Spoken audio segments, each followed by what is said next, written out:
out again. It's a redskin.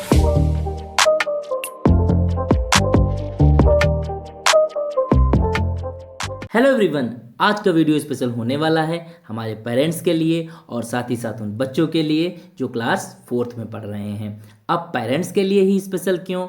इसलिए क्योंकि हमारे पेरेंट्स को जब बच्चों की तैयारी करानी रहती है तो वो हमेशा कन्फ्यूज़न में रहते हैं, आखिर बच्चों को तैयारी कैसे कराई जाए।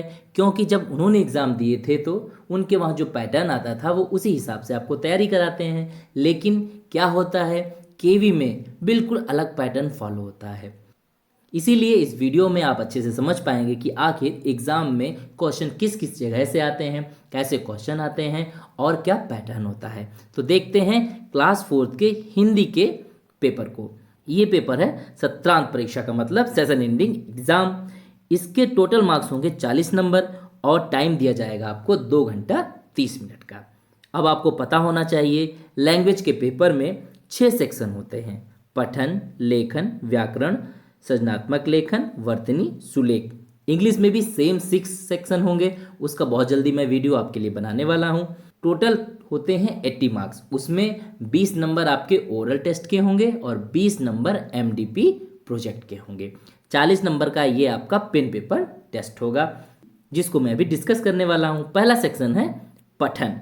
पठन में आपको क्या करना है, यहाँ पर आपको एक पैराग्राफ दिया रहेगा, एक गद्यांश दिया रहेगा, आपको उसे पढ़ना है और उसी के आधार पर आपको यहाँ नीचे दिए गए प्रश्नों के उत्तर देने हैं। आइए देखते हैं किस प्रकार के प्रश्न पूछे जाते हैं। ऑब्जेक्टिव टाइप प्रश्न हो सकते हैं, जैसे कुएं में कौन रहता था, सही ऑप्शन पर टिक करिए, या फिर आपको उत्तर लिखना पड़ सकता है। याद रखिएगा जब 1 नंबर का क्वेश्चन हो, जैसे यहाँ पर आप देखिए ऊपर पठन कितने नंबर का है, 5 नंबर का, और इसमें कितने क्वेश्चन आए हैं, 5 आए। इसका मतलब क्या है, हर क्वेश्चन 1 नंबर का है। जब क्वेश्चन 1 नंबर का हो तो आपको उसका आंसर कम से कम 1 लाइन में लिखना है, या आप एक वर्ड में भी दे सकते हैं अगर वो पैराग्राफ वाला है। और जो सेंटेंस होगा उसमें कम से कम आपको 10 शब्दों का प्रयोग करना है अगर आप एक लाइन लिख रहे हैं। तो ये होगा हमारा 1 नंबर का क्वेश्चन।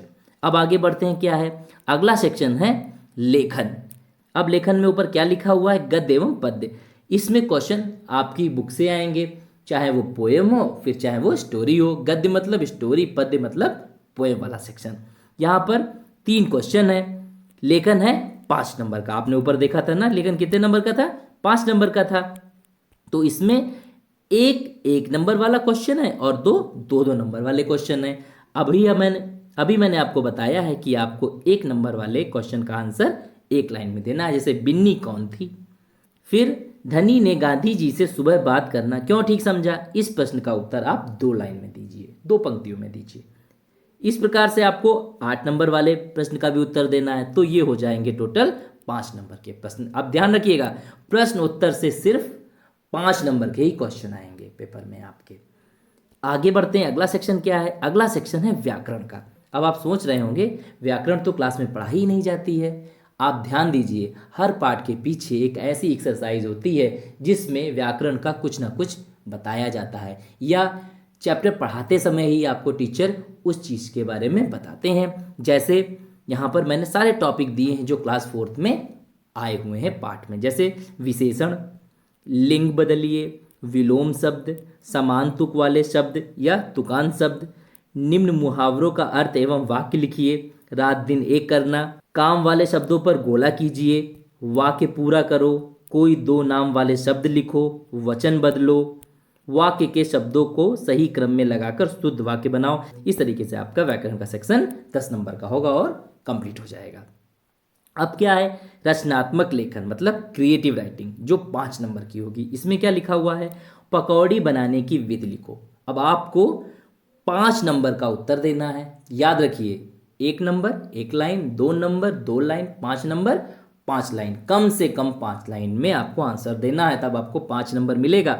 यहाँ पर एक और तरीके का भी प्रश्न पूछा जा सकता है। आपको एक चित्र दे दिया जाएगा और कहा जाएगा चित्र को ध्यान से देखिए और उन पर 5 पंक्तियाँ लिखिए।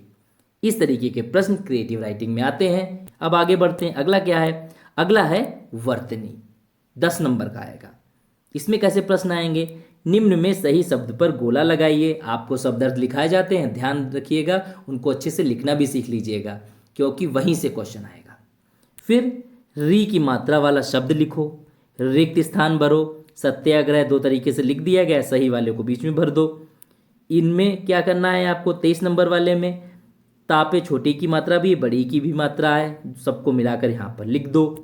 शब्द को पूरा कीजिए, इस शब्द को पूरा करिए। ये किसी चैप्टर का नाम है शब्द अंताक्षरी। शब्द अंताक्षरी आपने क्लास 1 से की है। लास्ट वाले अक्षर से आपको नया शब्द बनाना होता है। पा से बना पतंग, अब गा से बनाइए आगे। सही मात्रा लगाकर शब्द बनाओ, वर्णों को सही क्रम में लगाकर सार्थक शब्द बनाओ, अशुद्ध को शुद्ध करो। ये सारे शब्द आपके नए शब्द में होंगे, शब्द अर्थ में होंगे। फिर क्या है? दिए गए शब्द के वर्णों की सहायता से 2 नए शब्द बनाओ। यहाँ पर राजमहल लिखा हुआ है, अब इनकी सहायता से आपको 2 नए शब्द बनाने हैं। राजमहल या क्या बन सकता है? जल, हल। इस तरीके से आप नए नए शब्द बनाइए। फिर है सुलेख, जो 5 नंबर का है, जो यहाँ पर दिया गया है उसे सुंदर सी हैंड राइटिंग में यहाँ पर लिखिए और पाइए 5 नंबर। ये था पेपर हमारे सेशन एंडिंग एग्जाम का। अब मैं बहुत जल्दी आपके लिए सभी सब्जेक्ट के डेमो पेपर लाऊंगा, अच्छे से उनकी प्रैक्टिस करिए। डिस्क्रिप्शन बॉक्स में इसका लिंक दिया गया है, वहां से डाउनलोड करिए, प्रिंट कर लीजिए, घर पर एक बार प्रैक्टिस करिए। मिलते हैं नेक्स्ट वीडियो में नए सब्जेक्ट के साथ, तब तक के लिए बाय बाय स्टूडेंट्स।